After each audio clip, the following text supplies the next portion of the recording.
Geoholic. 1, 2, 3, 4, 1, 2.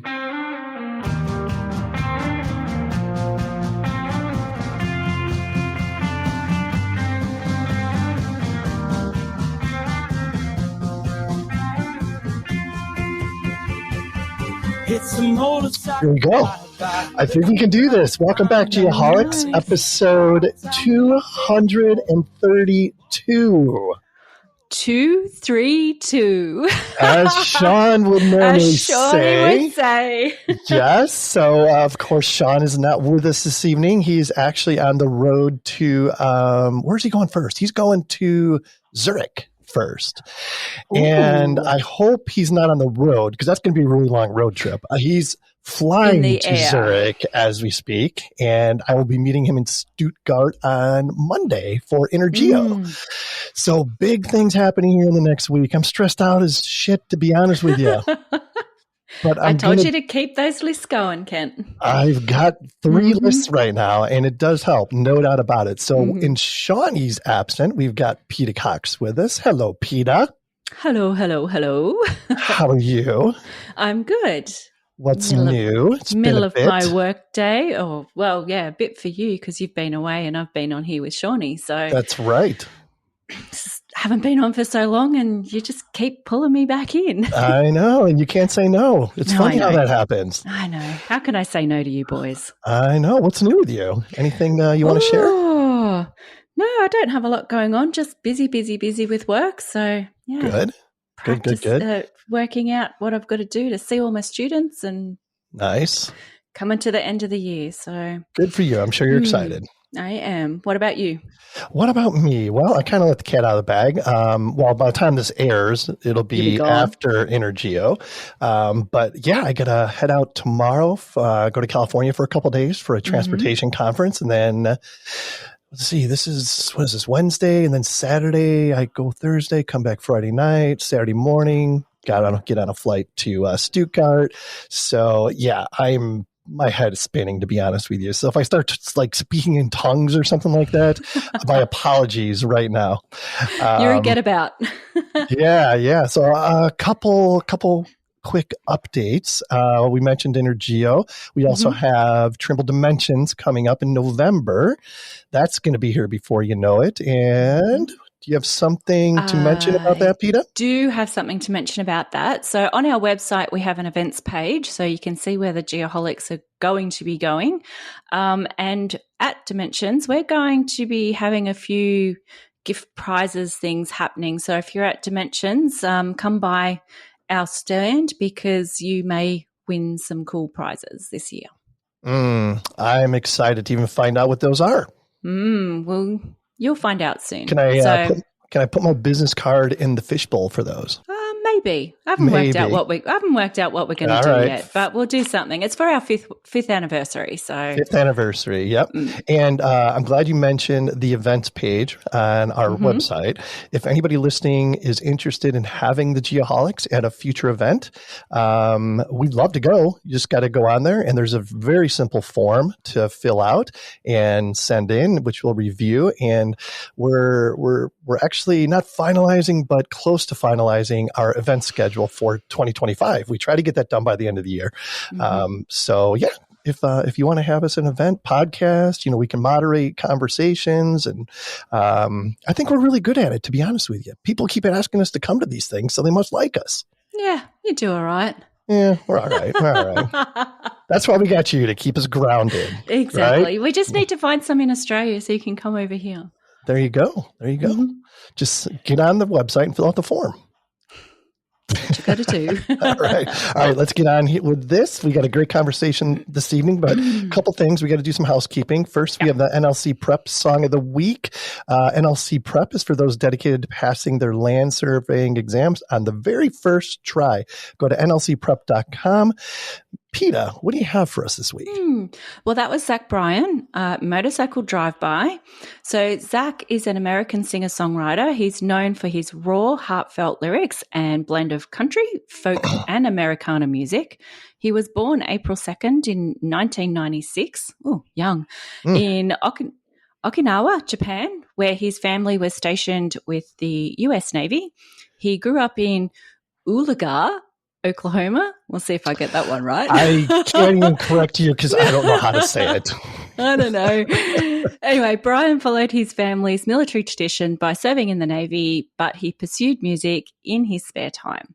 His authentic storytelling and distinctive voice quickly resonated with the fans. Known for his emotional performances and grassroots approach to music, Brian is recognised as one of the leading voices in the resurgence of raw, narrative-driven country music. Very good. Very well done. Yeah, I know you've been stressing all day about that. You did amazing. Much better than Sean would have done, I'm sure. But I'm a fan. I like Zach Bryan. I'm not a huge country fan, but there's certain artists that I really enjoy. He's one of them. I know my youngest daughter is a huge Zach Bryan fan. Like, she saw him last time he came, stuff like that. And our guest today is a big Zach Bryan fan. And to remind you all that are listening, we have a all-inclusive playlist on Spotify, the Geoholics playlist. It's every song from every single episode in chronological order. It's approaching like 15 hours of music at this point. So it's going to be perfect for my trip to Stuttgart. I'm looking forward to listening to every song, just about. All right. We are in the Diamondback Land Surveying Studio this evening. A little bit about Diamondback. They provide complete surveying, mapping, and construction staking solutions for residential, commercial, and public works projects. DBLS is a firm made up of highly skilled professional land surveyors with over 200 years of experience in the public land survey system and construction surveying. Their survey teams take great pride in being professionals in all aspects of their work and emphasize on-time service that maintains an excellent reputation in the construction and development communities by consistently providing top-notch services to their clients.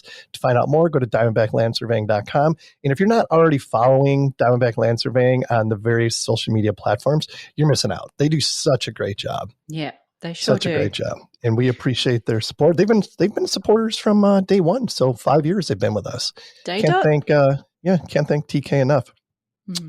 All right, Peter, you're on again. The Geomax Weekly Service Pro Tip. Geomax provides a comprehensive portfolio of quality construction and survey instruments and software.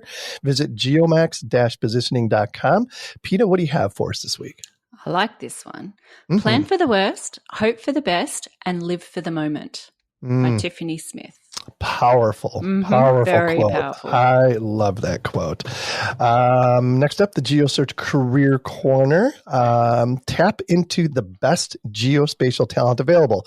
When you post a job with GeoSearch, they spread the word quickly, professionally, and through diverse channels. Their extensive database of over 50,000 resumes sets them apart from other geospatial job boards. As they collaborate on your recruitment efforts, they reach out only to the most relevant candidates based on the job category and location. Join their talent network. Their services are always free for job seekers, and GeoSearch does not sell their resume database to employers. To find out more, simply visit geosearch.com. All right. The time has come to loop our guest in here. And to be honest with you, I probably should have asked her how to say her last name just to make sure I get it right. So I'm going to give it a shot, and please correct me if I'm wrong. We've got Claire Masikewich with us. Ooh, so close. Tell me what it is. What is it? It looks so. I you can't fault you for that. It looks like Masikewich, how it's spelled, but it's Maskewich. So the I is silent. Maskewich. That's okay. It looks like Masikewich. So I can't blame you for that. If that is the only thing I screw up tonight, I'm doing okay. So my apologies. All right. Of course, our guest this week is brought to you by Airworks. For all your point cloud management needs, visit airworks.io. A little bit about Claire. Born and raised in Calgary, Alberta, Canada, one of my favorite places to visit. Attended University of Lethbridge. Her hobbies are running. She says it's great for mental health. She is currently the Director of Marketing and Development for GeoVerra. Career highlights include launching Canada's largest surveying and geomatics company in the midst of a global pandemic. Wow. I can kind of relate because we kind of started this podcast in the midst of a global pandemic.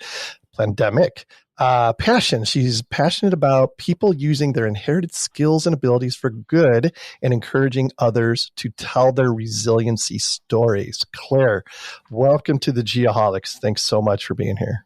Thank you so much for having me. You betcha. Let me pull up my other document here. Boom. Of course, we have to start out with our Trimble Geospatial Icebreaker. Be sure to visit geospatial.trimble.com for all your survey equipment needs. So here we go. I love this one. Claire, you can go first. So what are your 4 favorite C's? I know your least favorite C, which we're going to get to. What's your 4 favorite C's? Cartoon character, color, car, and cuisine. Okay. So I'm glad that I looked at your questions in advance because I wasn't going to. I was like, you know what? I just like to go with the flow and wing it. But then I was like, no, I should probably look. So I'm glad I did because this one I feel like I had to think about. So cartoon character. I feel like Peta could appreciate this one. Bluey. I love Bluey. But that's because my children love Bluey. And if you haven't seen Bluey and you're a parent, you are missing out because it's such a funny show. So Bluey's my favorite cartoon character. Color, it's changed a lot over the last year. I probably would have said like black just because it's like my closet is like a bunch of black clothes. But yellow, and also related to our conversation today. Car, I think was one. This one is hard because I'm not a big car gal, but my dad would be mad at that because he is a huge car guy. But I love a good old Ford Bronco. The Broncos have come back, and everyone and their dog seems to have a Bronco. But the old, if you get an old classic restored Bronco, but the one that has the top off, those are beautiful vehicles. And cuisine, pasta. I am a pasta girl at heart. So yeah, love it. All good answers, especially the Bronco answer. I am a huge, huge fan. It's one of my dream cars, those late 1960s Broncos. Yeah. The new ones are kind of cool, but they just don't compare. They don't compare. Peta, have we asked you this question before? I don't know if you have, but I can say that we did used to have an old Bronco. Okay. In one of the many cars that we've had. What are your 4 C's? Okay, cartoon character is so difficult, but I think I'm going to go with Velma from Scooby-Doo. Oh, yeah. Nice. Love Scooby-Doo. Yep. My color, I go between 2 colors, purple and a teal, green. They're my 2 kind of favorite colors. Car, I have so many cars that I would love to have. One of them at the top of my list at the moment is an old combi van. Oh, fun. So I can go cruising and camp out and stuff. And then my food, food is really hard because I love a good steak. Yeah, fair enough. Oh, then Peta, you need to come to Calgary because I'm going to get there one day. Alberta beef. Alberta beef. Oh, so good. Yeah. We'll get there. Absolutely. All right. What about all you, great Ken? answers. Me? Oh, gosh. Cartoon character, Speed Racer. I was a huge Speed Racer fan, showing my age, of course. Color, probably blue, I would say. Car is, I would say Bronco, but another dream car of mine is a 68 Dodge Charger. Okay. Yes. Also a good one. I'd agree with that too. Yeah. Yep. And cuisine is probably Italian pizza. I could live on pizza. So, yeah. I love that question. You can learn a lot about someone with the 4 C's. So, all right, let's get to know Claire just a little bit. First of all, Claire and I connected at, was it the National Canadian Surveyors Conference? Yeah, exactly. In 2023, May 2023. That's right. In Mont Tremblant, as a matter of fact. That was such a beautiful place. Oh my gosh. Beautiful. Yep. So that's where we connected. And you were advocating at that time for surveying and geomatics and all the stuff we normally talk about, right? Yeah. Doing. I was presenting on advocacy for the surveying industry because of the inherent need to get people into this and the problem that everyone's having around employment because we're not getting enough people going through that route for school, and just kind of talking about how we can all come together to advocate and that our voices are louder together. Isn't it funny that it's all across the world that we're all in the same position? Exactly. Yes. And it's funny. That's often how things seem to work, as I come to realize. Yep, no doubt. Well, we'll have you back for another podcast episode talking about that exact very thing as I'm sure Pete would like to be part of that conversation as well. Always. Always. Yeah. Well, we'll put that on the to-do list. So talk about growing up as a Calgarian.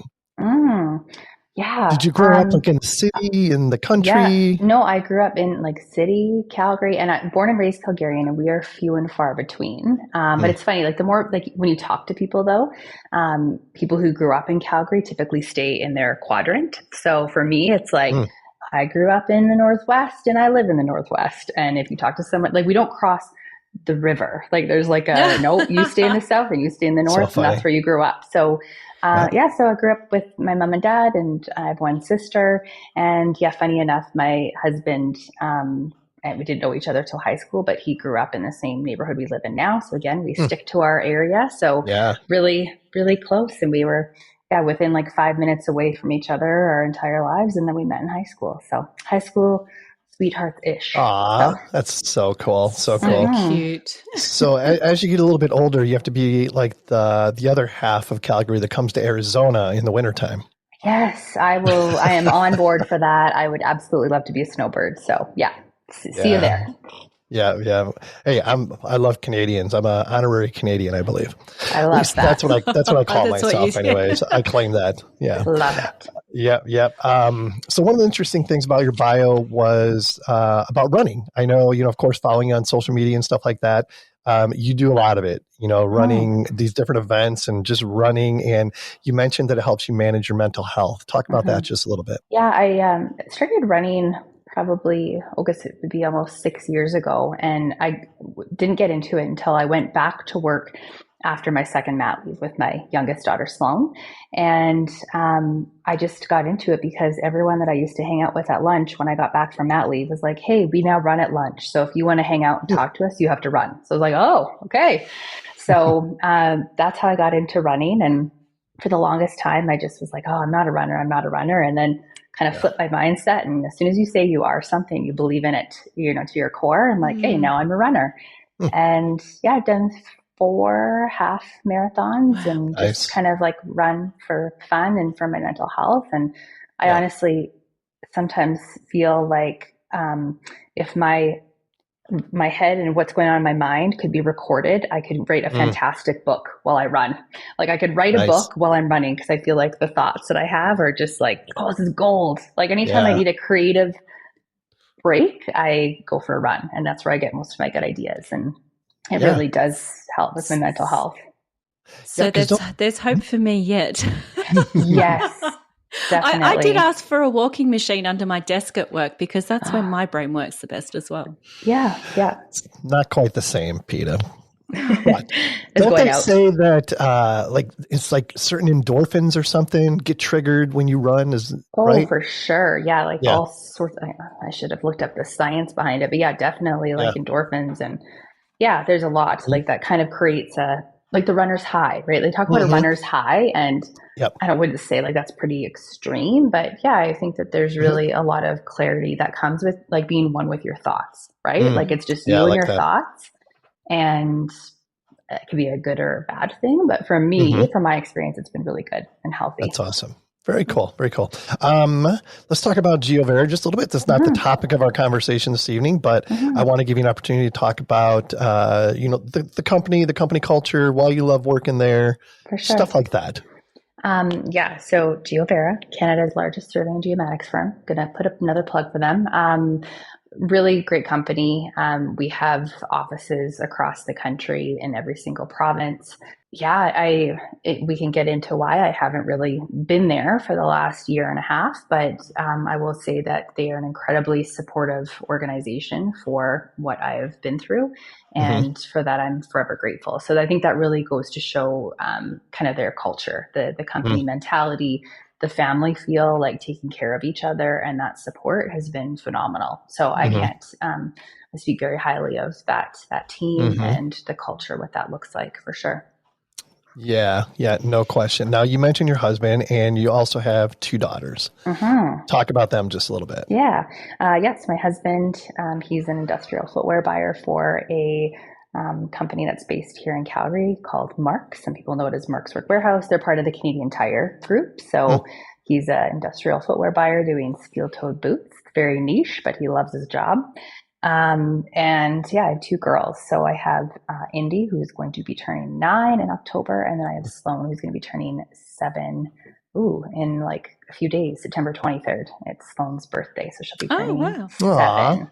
Yeah, I got a couple of Libras. I don't follow astrology too much, but they're both Libra. Libras. So, all right. yeah. Pete can tell you about that, I'm sure. So we're recording this in September. Well, you won't get released until October, unfortunately, but September is I mean, I don't know if we call it something different in Canada versus the States or whatever, but is it Childhood or Pediatric Cancer Month? Yeah, Childhood Cancer Awareness Month. Month, okay. Yeah, and it is, I'm pretty sure it's across the board. That's what they call it kind of globally. So yeah, September.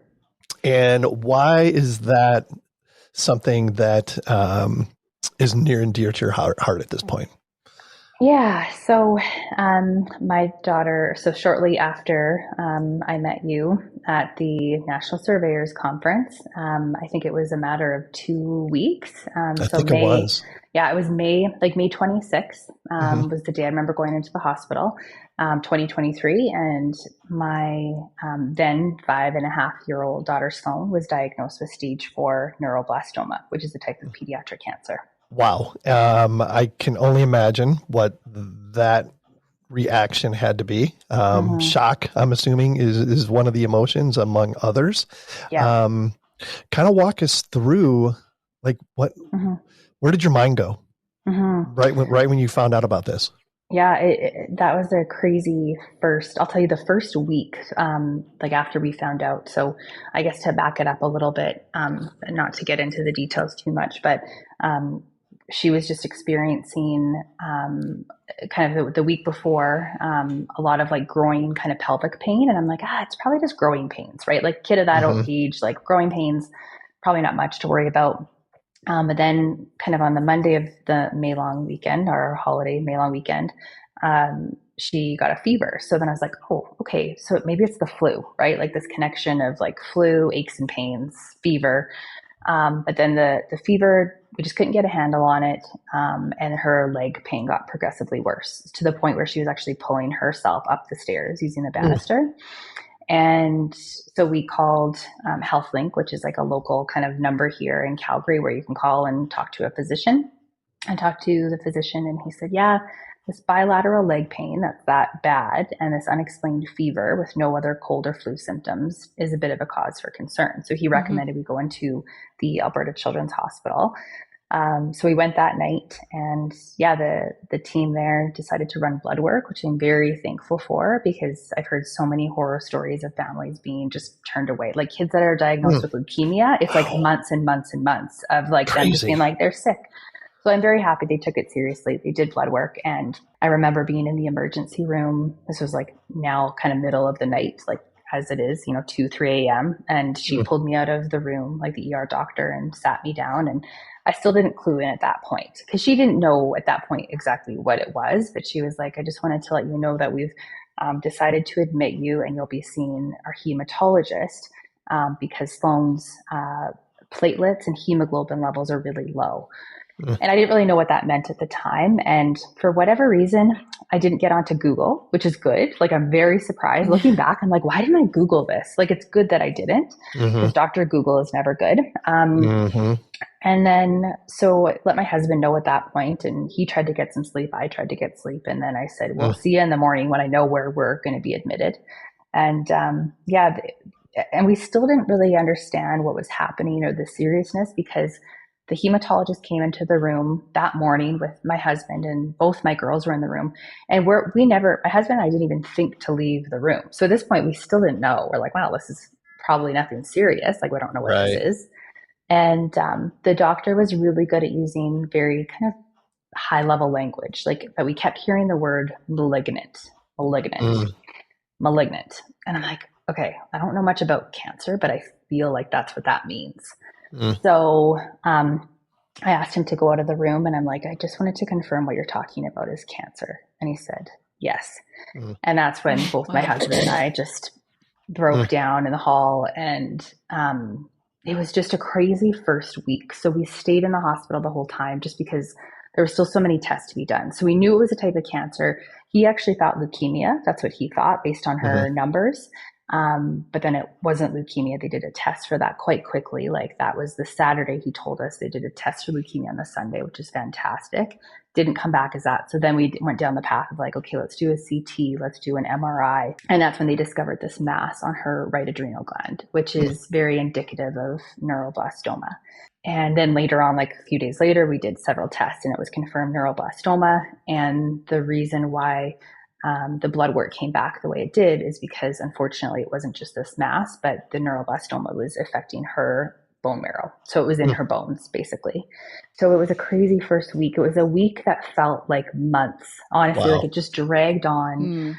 And I remember thinking so many times and saying out loud so many times, how is this real? Like, how is this real?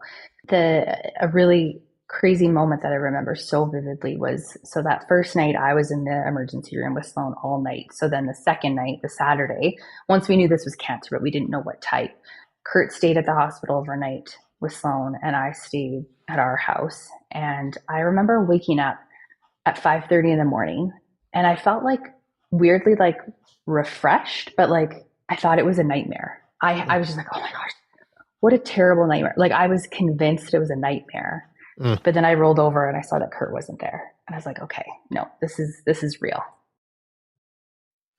All right, Geoholics. Got to introduce a new friend of the program this year, Aerotech Mapping. Aerotech Mapping has been supplying high-quality geospatial solutions, services, and support for the AEC industry since 2002. They've completed projects across the U.S. and abroad using the latest technology and resources combined with a highly educated and experienced staff. They specialize in large-scale, design-level photogrammetry for a variety of sectors within the AEC industry, including aviation, transportation, energy, commercial development, mining, public works, and wastewater, just to name a few. Their mapping is produced under the direct supervision of an ASPRS certified photogrammetrist, and they've invested in the latest equipment and technology to ensure that they meet their clients' challenging demands. At Aerotech Mapping, they take great pride in the work they do, all created by an amazing team of professionals. To find out more, visit atmlv.com. Wow, what a crazy first couple of weeks that had to have been. I just can't imagine. I got chills when you said, you woke up and thought it was a nightmare, because that's just something one of those things that you never expect to happen to your kids, No. And when it does, man, I can't imagine what a sobering moment that is. Claire, how did you go about, or how was Sloan like actually finding out that, at 5 years old, trying to tell a 5-year-old that, they're really quite sick? Yeah, no, that was an interesting thing for us to navigate. So Kurt and I found out on, like they said, the Saturday that it was some type of cancer. We didn't know what. And then I don't actually think it was until the following Friday that it was confirmed that it was neuroblastoma. But we knew on the Wednesday or the Tuesday we needed to tell the girls because Sloan was going in on the Wednesday for surgery to get her central line. So her central line has been used for all of her treatment and whatnot. So we're like, well, we have even though we don't know for sure, we need to say something.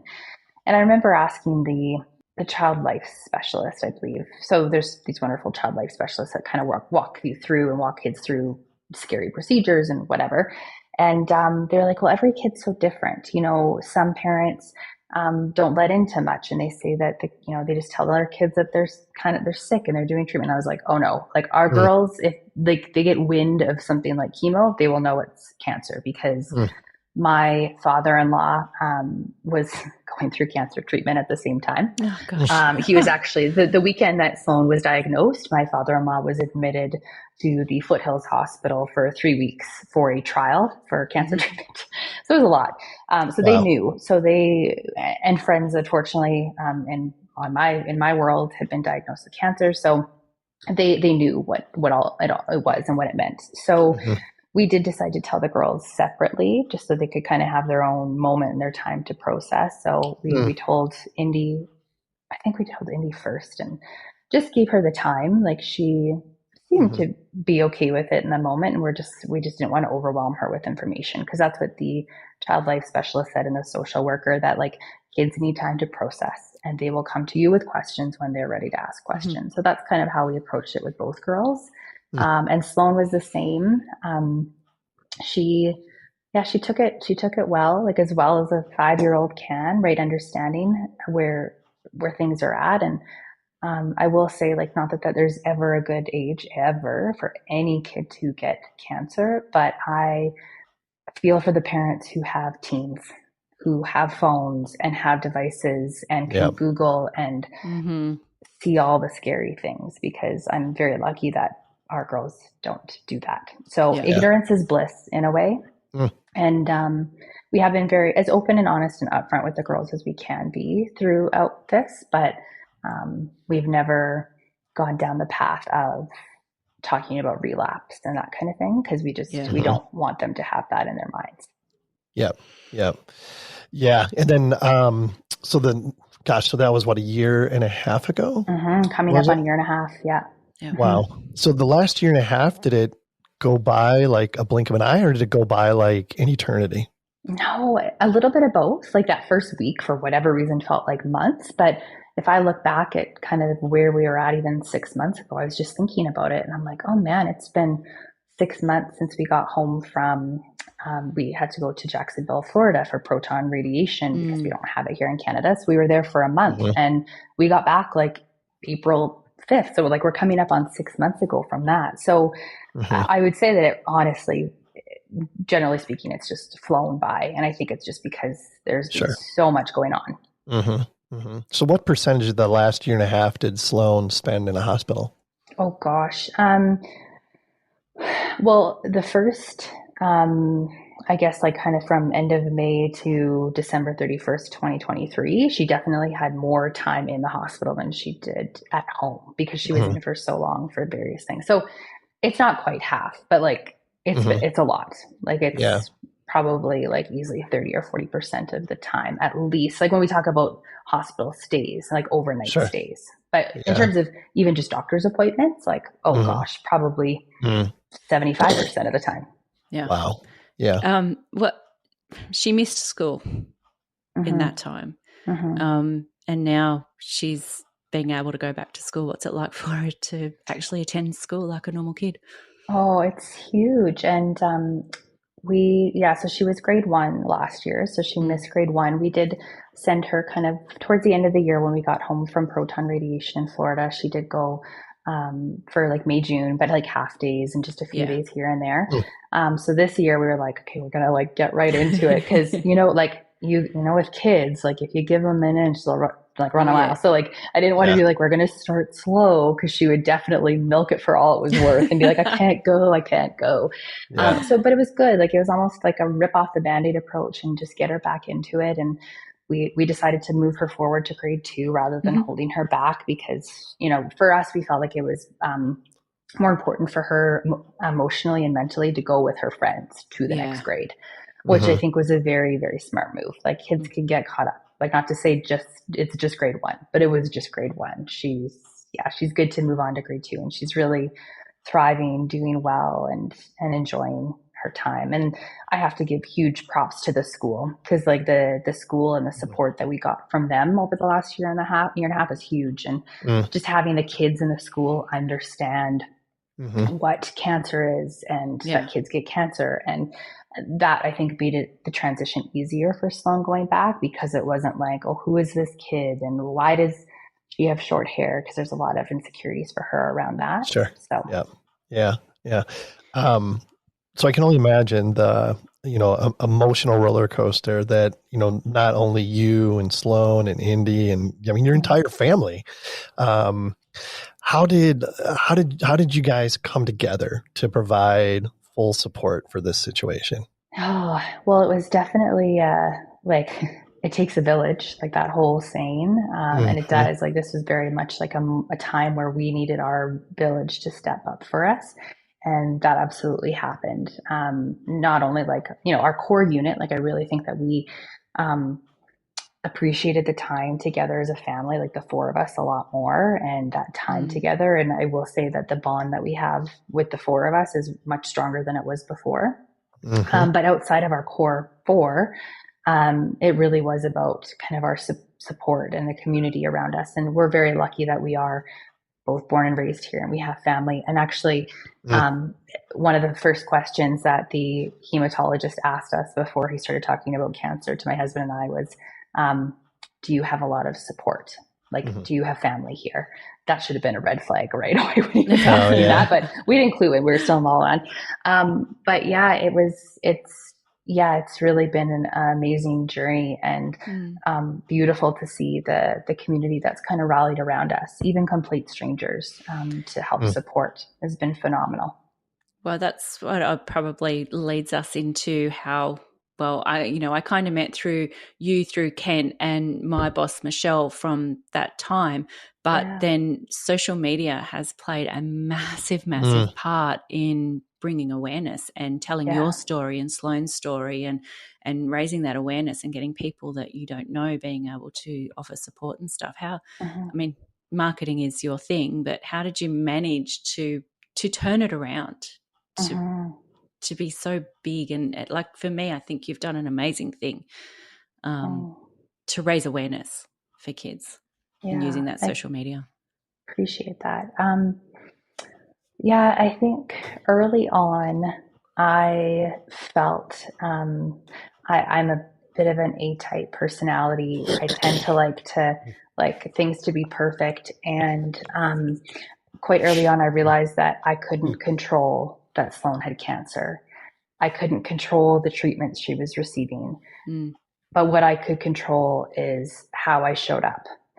And for me, showing up wasn't just for Sloane. It was like, hey, we can do more for these kids and we should do more for these kids. And I'll put it out there that the statistic in Canada, and it's worse in the States and in Australia, is that 7% of funding for cancer research in our country goes to pediatrics. Only 7%. And I think in the States, actually around the world, for the most part, it's around 4 to 5%. Wow. The only reason right now we can say 7% in Canada is because there was some grant that was issued in 2023. So it's like bumped us up for a bit, but if that doesn't continue, we'll be back down to 4. So I was shocked. I was appalled. Like there were so many things that I just couldn't believe. Like when Sloane was diagnosed, I was like, how is this possible? Like, how is it that we're not putting more effort into treatments for these kids when they are our future? And I get, that adult cancer is very prevalent. Like we've been touched, and our family's been touched in many different ways by cancer. And I'm not saying that's not important, but if you look at the number of years that kids have left to live, I always wonder why we're not investing more in our future.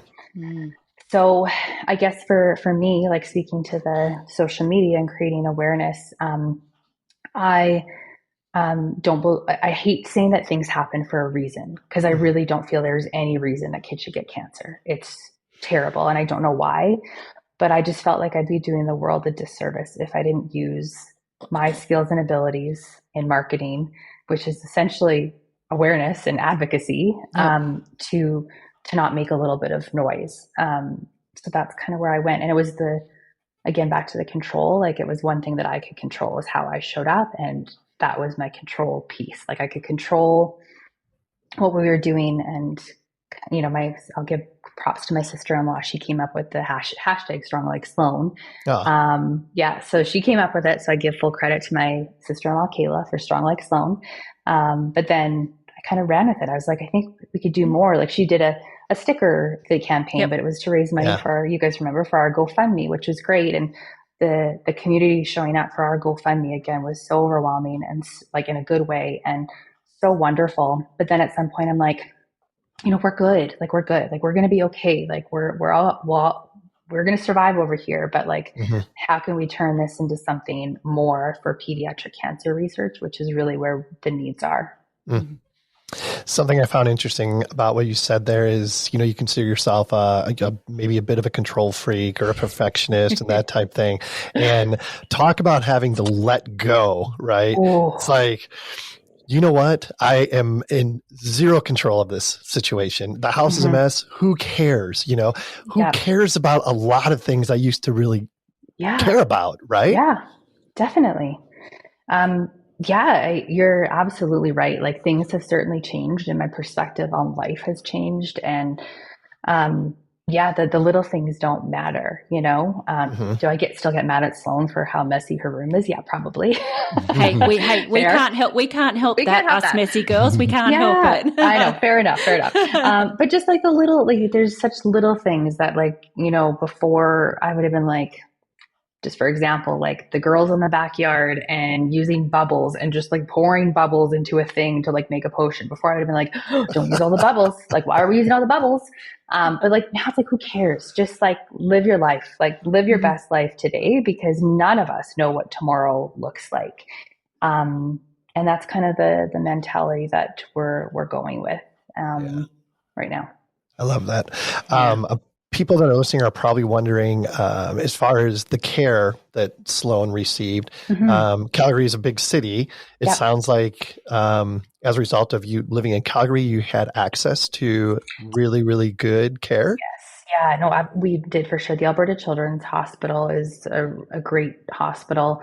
I think people always go to the like, well, did you get a second opinion on what you should do? And we didn't. Like, I never questioned what they said.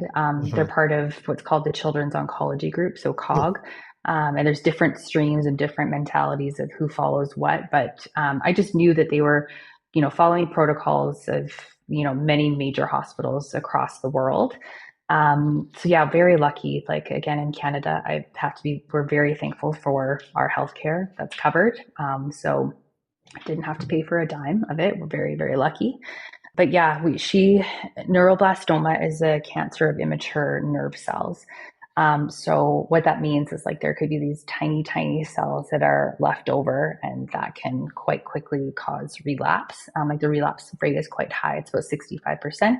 And then once kids relapse, their chance of survival drops below 10%. So they are very aggressive with treatment because it's an aggressive cancer. So really, basically every modality that you can have for cancer, Sloan received. So she had induction chemo, which I like to call the easy chemo. It was just the easy stuff. 5 rounds of that. She's had 2 surgeries. 3 if you include her central line. She had 2 surgeries to remove the mass, which she removed her right adrenal gland as well. She had 2 rounds of high dose chemo and stem cell transplant, which the first round, which was like the month of December 2023, was like the worst experience of my life. Yeah. And then she's had proton radiation, like I said, in Jacksonville, Florida. And then she's just finishing up. She had 6 months of immunotherapy. So chemo, radiation, surgery, immunotherapy, stem cell transplant. So basically everything that is available. This portion of the program brought to you by GeoMax Positioning. GeoMax Positioning manufactures and delivers a comprehensive portfolio of integrated construction and surveying solutions, including reliable instruments and easy-to-use software. From robotic total stations and GNSS receivers to their user-friendly XPAD software, GeoMax solutions are designed with feedback from loyal dealers and hardworking customers in the field, just like you, Kent. Indeed. As a part of Hexagon, they're not just about creating products that work when you do. They're about creating experiences that simplify your work, saving you time and money, working smarter, not harder. Absolutely. What sets these guys apart is their unwavering dedication to their customers. There's a personal human element to all their customer interactions, from product training to technical support to sales managers invested in your success. They're here to serve you, to make your life easier. With GeoMax, you're not just investing in products, you're investing in a partnership. You're investing in the future. Boom. Find out more. Visit geomax-positioning.com. I have a bunch of questions we're not going to get to, but I want to make sure that we hit the most important ones, in my opinion. And I can't imagine what the highs and the lows over the course of the last year and a half, to me, are inconceivable. And you sent us a quote, which I love. You don't know what you're capable of until you're asked to be capable. Can you give or share a specific moment where you realize the depth of your own resilience during Sloan's diagnosis and treatment? Oh, man. There was probably many of them. So many. There's so many.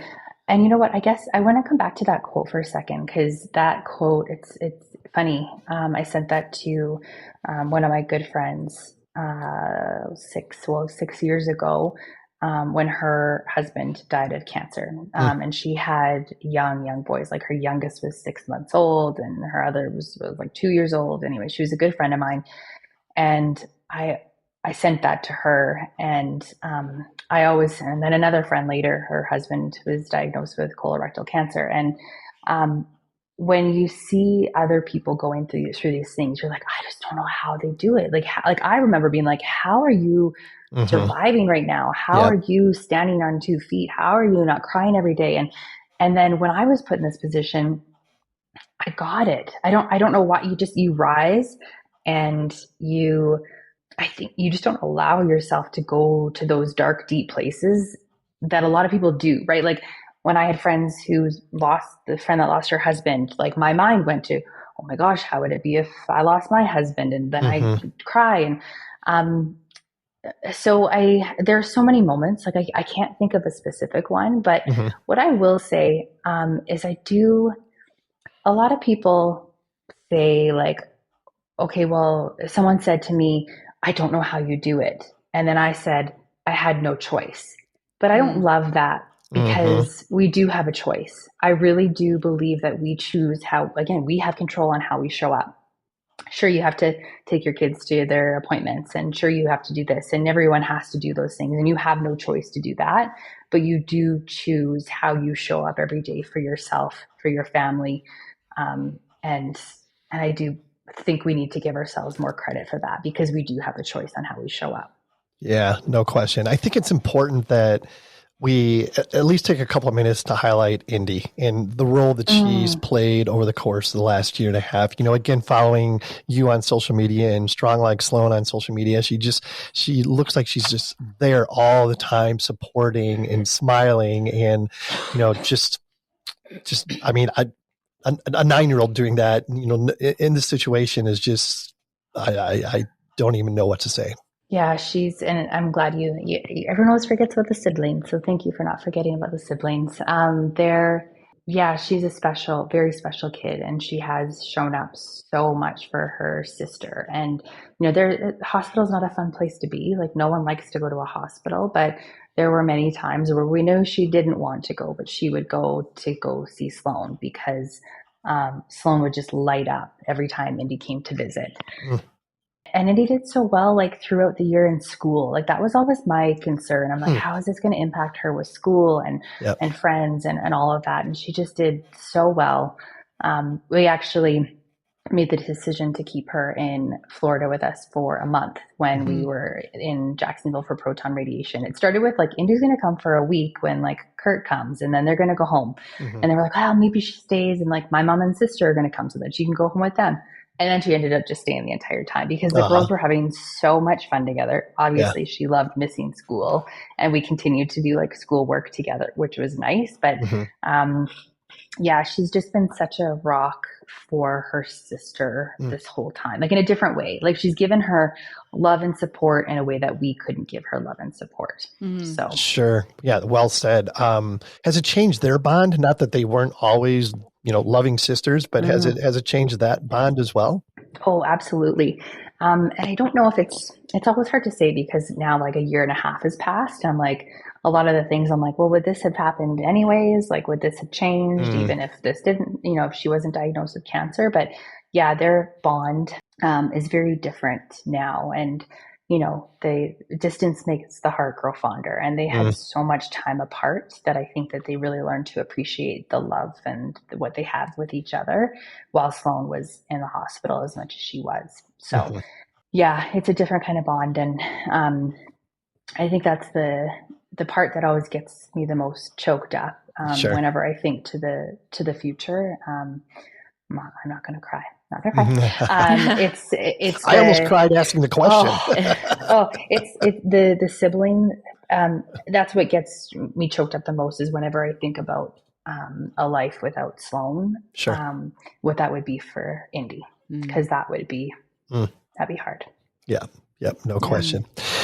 You mentioned, the Strong Like Sloan Foundation. Talk about that for a few minutes and what's going on there. For sure. Very proud of kind of where we've come with Strong Like Sloan. It went from a hashtag to a little GoFundMe sticker campaign to a charitable organization. So we just received status on August 28th, just in time for Childhood Cancer Awareness Month, that we are officially a charitable organization in the province of Alberta, which it means everyone thinks like this big thing. They're like, congratulations. But I do want to go on the record and say that a charitable organization is very different than a registered nonprofit. A registered nonprofit or registered charity is like, you have to have a board of directors and you have monthly meetings and you have to have audited financial statements and an AGM. Like, it's a crazy, crazy thing. Mm-hmm. Charitable organization just gives us a little bit more legitimacy. We still don't issue tax receipts, but we just knew that everything that we wanted to do, we could do through either the Alberta Children's Hospital with their pediatric research efforts or working with the University of Calgary, which is also a great institution. So we can still do lots of things, and people can donate and get tax receipts, which is always important to people.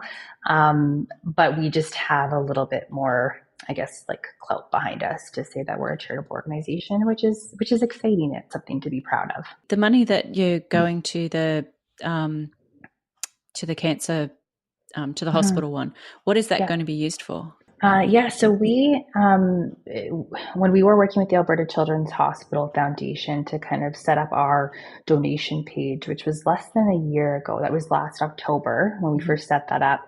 I was like, I want to donate, but I want to make sure it's going specifically to pediatric oncology efforts because, unfortunately or fortunately, like the Children's Hospital is wonderful and they all do wonderful things. But if you just donate to the Alberta Children's Hospital generic page, that money goes to whatever their greatest priority is, which I don't know what it is right now. But so we were like, we want to make sure that if we have a page, it's dedicated to pediatric oncology. So they kind of gave us three options to choose from.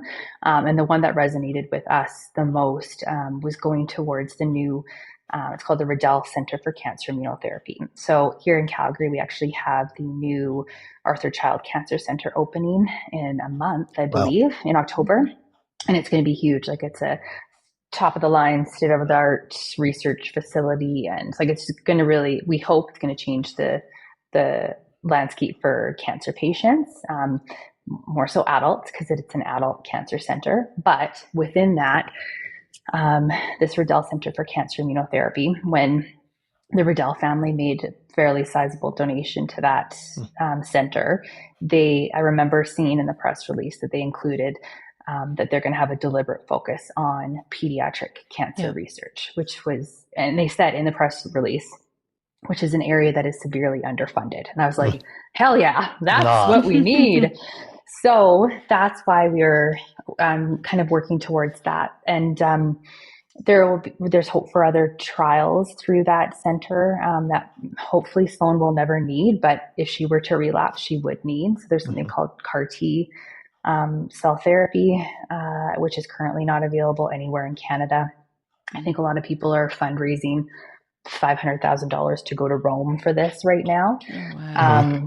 So that's one piece. And then immunotherapy, without getting into kind of the nitty gritties of what that is, I should send you a link to put in the show notes after around what it is. But I really do believe, and it's not just me, I think that the whole cancer research population believes that immunotherapy really could be the future of cancer medication or treatment because it's much more targeted. So it's using the body's own immune system to target certain proteins that are connected to certain cancers.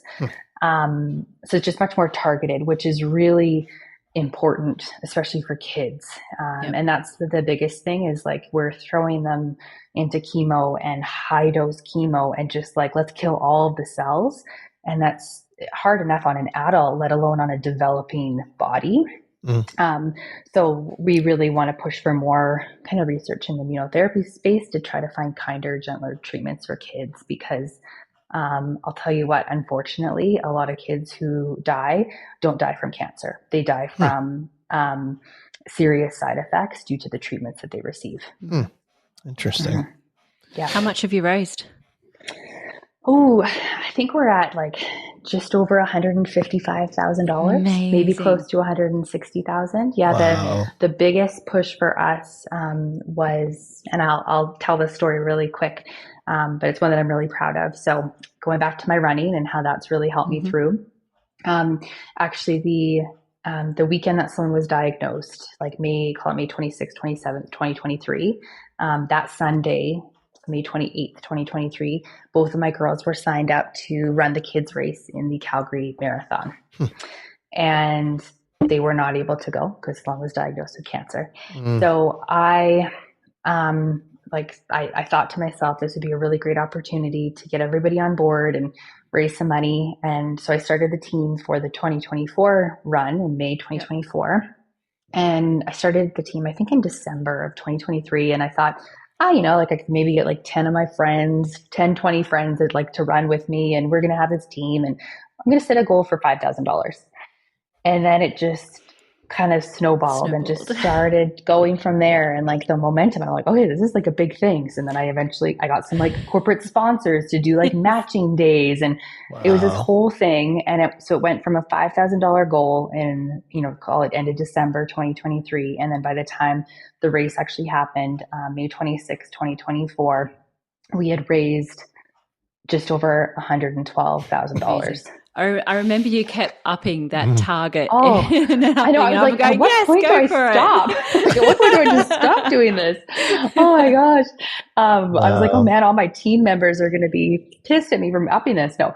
But we had 185 people signed up for Team Strong Like Sloan, which is one of the biggest teams that the Calgary Marathon has ever seen. It's not the biggest. I think the biggest was like 250 people, but yeah, so that was like a big piece for us. And then there's been just various initiatives here and there. Heartbeats for Hope was another one I did in February around International Childhood Cancer Day, February 15th.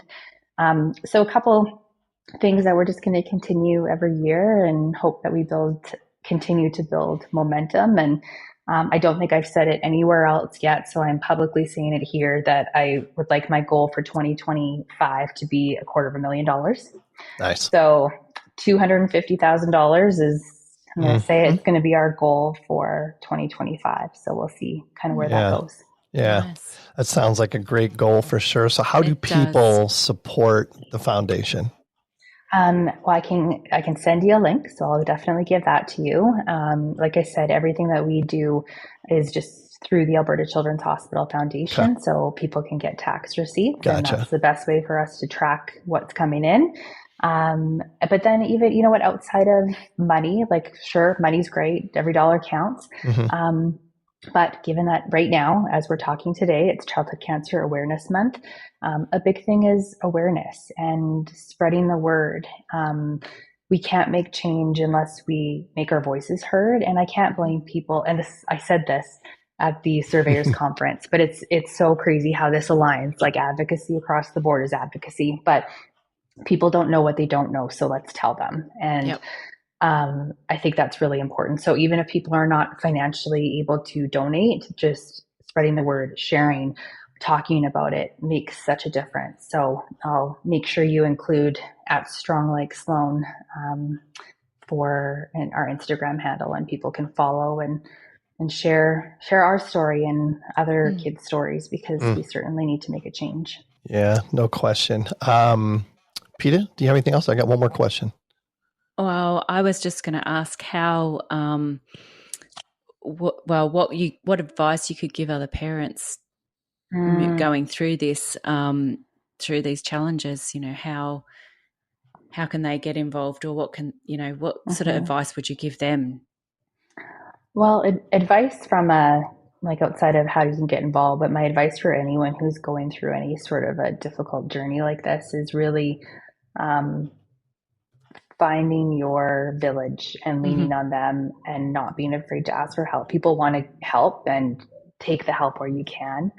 And then I think the other thing too is just around mindset. And that has been huge for me over the last year and a half. I have suffered with, from anxiety and depression in the past, and negative mind talk and all of these things, and really just trying to have a positive mindset. And I don't mean like everything's rainbows and unicorns kind of thing, like still being realistic, but just changing kind of your perspective is huge. And I'll give, if you don't mind, a really quick example of what I mean for that.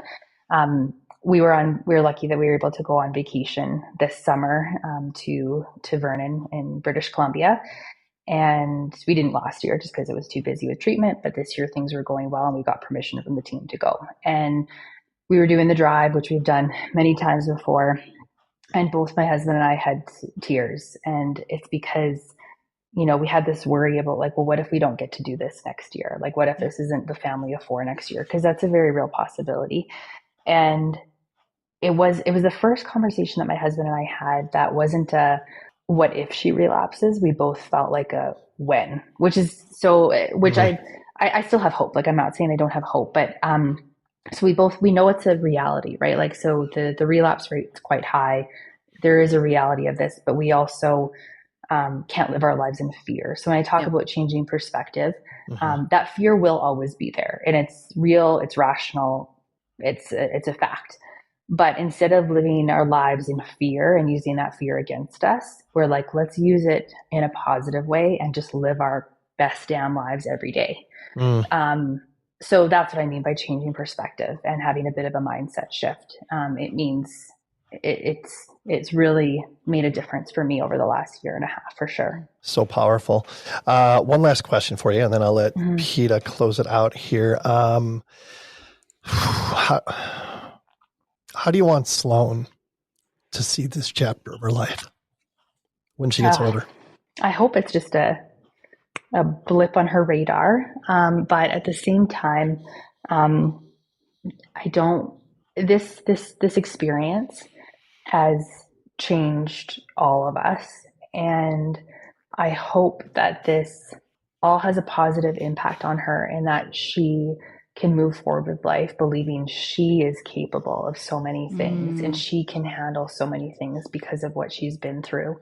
And I'll tell you, a lot of the foundations that are out there are memorial foundations. They're foundations for kiddos who are no longer here. And it's the parents that are like, we need to make a change and I need to leave a legacy.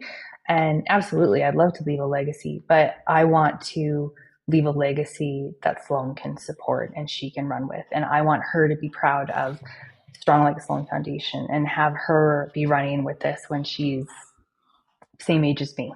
So I hope that there's a lot of, I don't hope, I know there's a lot of strength and resiliency that she has gotten out of this. I don't think it's fair that kids should have to be resilient, but she has. And I know that will serve her so well in life.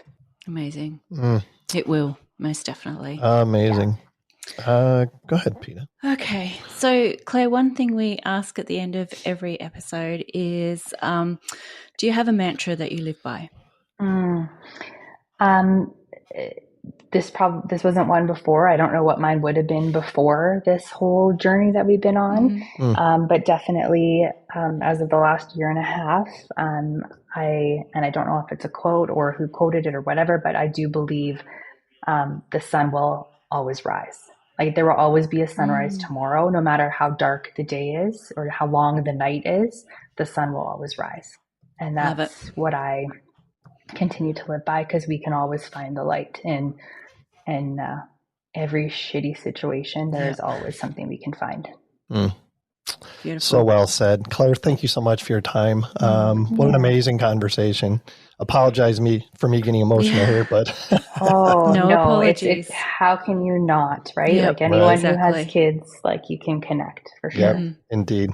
All right. Well, thank you again for your time. Yes, thank you. All right, man, what a conversation. Holy smokes. Peta, thank you so much for being a part of that. That was amazing. Thank you for having me. Adding value and making friends.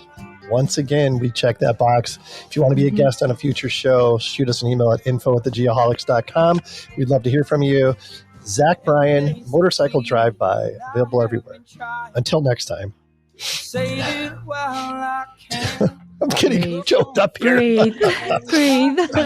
Takes a village. You control how you show up. Find your village. You got this. Most importantly, Be safe and healthy. With my damn high hopes. Country boys don't die alone.